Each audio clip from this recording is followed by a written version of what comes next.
Welcome back to another segment of Manifest with SII Power with your host Dwight. Hope everybody's doing wonderful out there today. I want to thank you for liking and commenting on your favorite videos. I want to thank you for subscribing to the channel, and I want to thank you for sharing the content in the channel. Thank you, thank you, thank you. This segment is going to be self-concept part 2. Building a royal-like self-concept. So what is self-concept?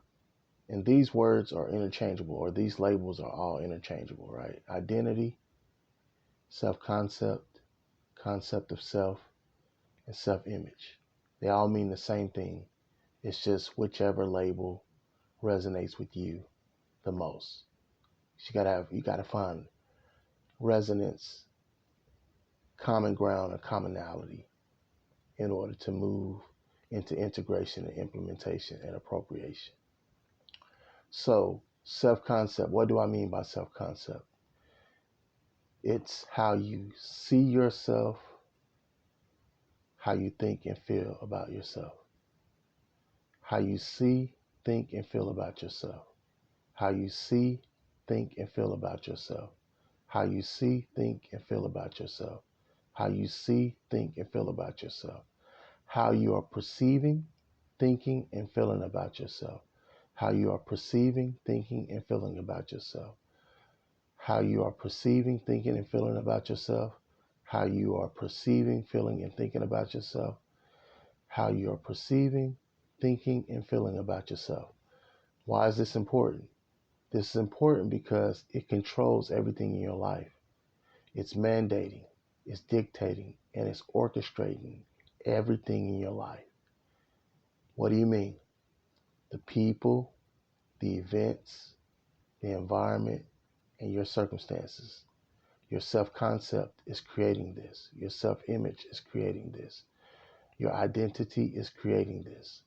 Your concept of self is creating this. So this is why this is important for you to figure out what you are identifying with and make the necessary adjustments so that you can bring the desires that you desire to bring into your life. It's only through self-concept that it can happen. So, speaking of self-concept, speaking of concept of self, speaking of self-image, speaking of identity, you have these in every area of your life. You have a spiritual self-concept. You have a psychological self-concept. You have a mental self-concept. You have an emotional self-concept. You have a relational self-concept. You have a vocational self-concept. You have a social self-concept. And you have an economic self-concept. So this is why this is important. If you're not getting the results that you want in any area of your life, I guarantee you can reverse engineer it and track it back to your self-concept in that area. It doesn't matter if it's a relationship, if it's finances, if it's on the job or in your business, if it's in your health, if it's in your emotions, if it's psychological, it doesn't matter. I'm telling you, this is the way it works. You have a self-concept in each key area. All right? So how do you impact this? You impact this through becoming the observer and basically observing and monitoring your self-talk, your conscious auto-suggestion, your inner conversation, your internal dialogue, and then your mindset. We're talking about mindset, we're talking about thought impulses, thinking patterns, and thought processes. Where does your thoughts go? Where does your thinking go? In any given situation, 5 minutes from now, 15 minutes from now, 30 minutes from now, an hour from now, where are your thoughts? Is it on autopilot? Is it on automation? Is it on automatic? Or have you started to plant the seed to create new neural pathways and new neural networks? And you can see your deliberate, intentional thoughts. One, one or the other is happening. So this is what you got to figure out. Not really figure out, but you got to observe without judgment. Because remember, what you judge, you can't transmute, you can't transcend, you can't transform. So when you figure out where your thoughts go, you can make adjustments, right? And as you make those adjustments with time-space repetition, you'll begin to see changes. You'll begin to see transformations. You'll see transcendence. This is how it works. So once you become aware of the thoughts, right, you can make the necessary adjustments. Like if you just need to totally change the thought, you change the thought. If you just need to tweak the thought, you tweak the thought, right? Because remember, every internal action, thought, right? And when you think, you're using energy called ATP, and you're releasing a chemical, right? Neoepinephrine, cortisol, or oxytocin, dopamine, serotonin. This is important. So as you make these adjustments, you switch from the negative to the positive, you're going to begin to see bridges of incidences, serendipity, and synchronicities. And it won't be long before you see physical manifestations. But like I said, it's all coming from the self-concept. It is like the manager. It is dictating, mandating, and orchestrating everything.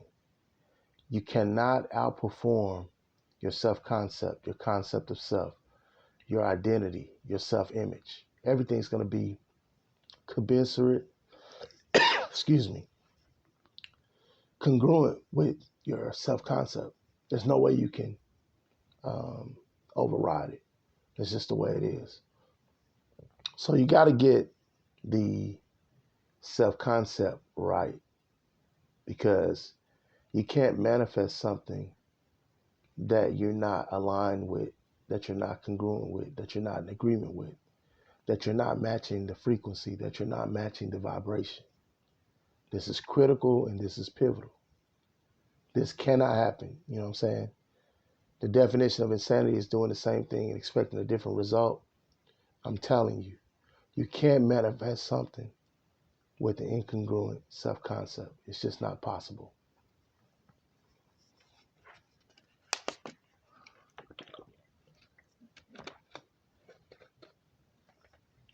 So your self-concept is vitally important. So if there's something that you want, you're going to have to be the version of yourself that already has it. Because if you don't have it, you'll never have it. If you don't already have it, you'll never have it. If you don't already have it, you'll never have it.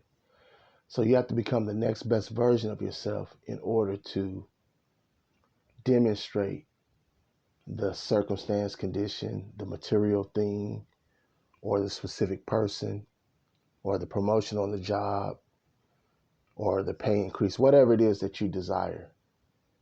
You have to come into alignment with it. You have to come into agreement with it. You have to become congruent with it.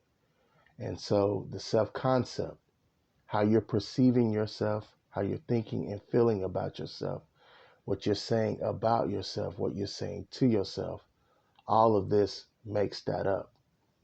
When you get the self-concept right, everything will come into alignment. When you get the self-concept right, everything will come into alignment. When you get the self-concept right, everything will come into alignment. You have to become an optimist, right?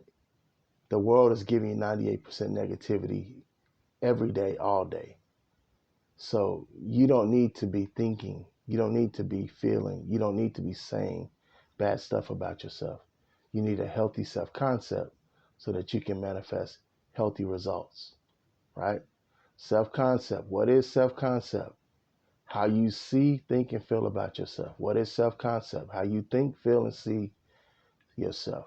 How you think, feel, and see yourself.